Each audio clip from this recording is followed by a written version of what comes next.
இந்த மருந்து எனக்கு கொடுக்கதான் இவ்வளவு கஷ்டப்பட்டு வந்தியா? அது ஒரு ஃப்ரெண்ட்ஷிப்காக தான்.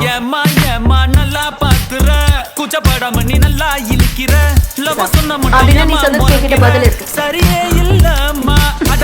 இது நடக்காது. சும்மா சொன்னேன் அம்மா, உனக்காக பிறந்தவன் நான் மட்டும்தாம்மா. உன் கூட வாழவே பிறந்தோரும் சாவர சச்சின், காப்பாத சொல்லி I love you.